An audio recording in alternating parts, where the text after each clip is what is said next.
안녕하세요. 리소메드입니다. 오늘은 종속 접속사 중 부사절 접속사에 대해 이야기해 보려고 합니다. 종속 접속사에는 각각 명사의 역할을 하는 명사절 접속사와 부사의 역할을 하는 부사절 접속사가 있다는 거 다시 한번 체크하면서 부사절 접속사의 종류에 대해 먼저 설명해 보겠습니다. 부사절 접속사는 시간, 이유, 양보, 조건, 동시동작의 의미를 지니고 있는 품사인데요. 이렇게 하면 너무 안 외워지기도 하고 와닿지도 않는 것 같아서 저는 의미별로 이 접속사들을 나누고자 합니다. 바로 때, 하하하로 부사절 접속사를 머릿속에 넣어보는 겁니다. 의미별로 앞 글자를 뗀 건데요. 때문에, 하지만, 하면, 하면서 이렇게 의미를 지정하고 각 의미를 지닌 접속사를 나눠보도록 하는 거예요.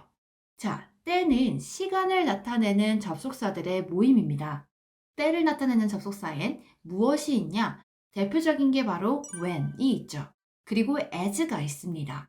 둘 다 뭐뭐 할 때의 의미를 지닌 시간의 부사절 접속사예요. 이것들 말고도 시간을 나타내는 접속사엔 뭐뭐 하기 전에 before, 뭐뭐 한 후에 after, 뭐뭐 하자마자 as soon as, 그리고 뭐뭐 할 때까지 until, 이래로 since 등이 있습니다. 그 다음 때문에 이유를 나타내는 접속사에는 because, since, as 이 세 가지만 알아두셔도 충분합니다. 모두 뭐뭐 하기 때문에 라는 의미를 갖고 있습니다. 느끼셨겠지만 한 단어가 여러 가지 의미를 갖고 있기 때문에 빈출되는 의미들은 모두 알아두셔야 문제를 풀고 해석하는 데 지장이 없습니다. 그 다음엔 하지만의 의미를 나타내는 양보의 접속사입니다.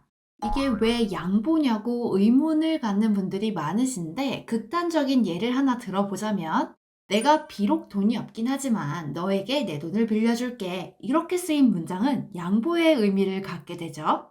이때 비록 뭐뭐 하긴 하지만으로 쓰이는 접속사가 바로 although, though, even though, even if 등이 있습니다. 모두 비록 뭐뭐이기는 하지만의 의미라 간단히 하지만으로 알아둬도 괜찮습니다. 해석하는데 전혀 지장이 없어요.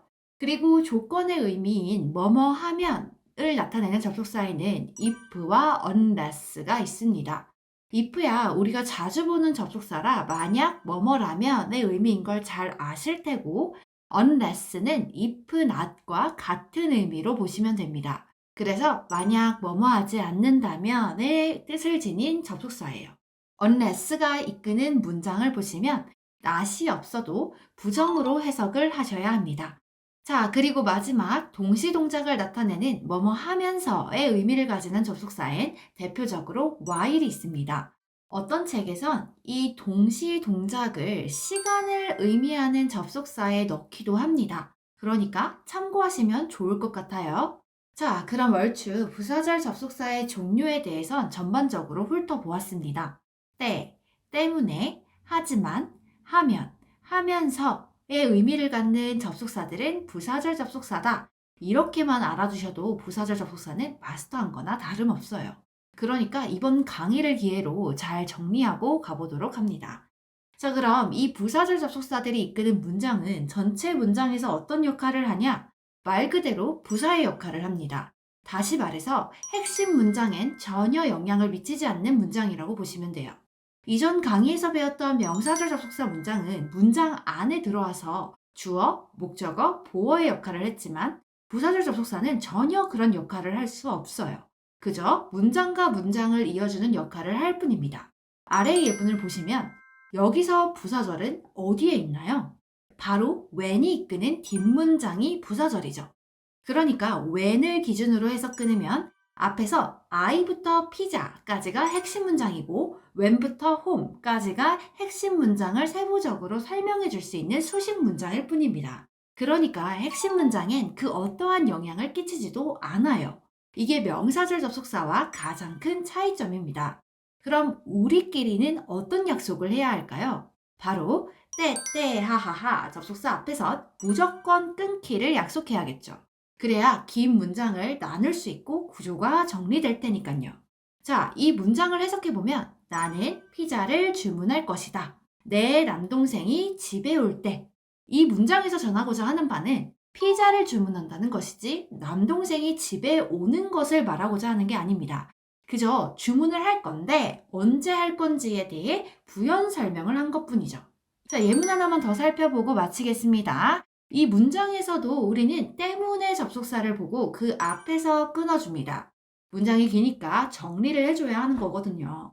그리고 때문에 문장은 부수적인 설명일 거고 그 앞의 문장이 핵심 문장이구나 이렇게 보여야 합니다. 해석해보면 나는 내가 가장 좋아하는 샌드위치를 만들 수 없다. 우리는 계란이 다 떨어졌기 때문이다. 이렇게 해석하시면 되는 겁니다.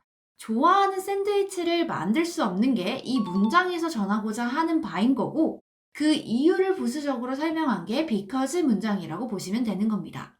이렇게 해서 오늘 부사절 접속사까지 완료하여 종속 접속사를 모두 정리하였습니다.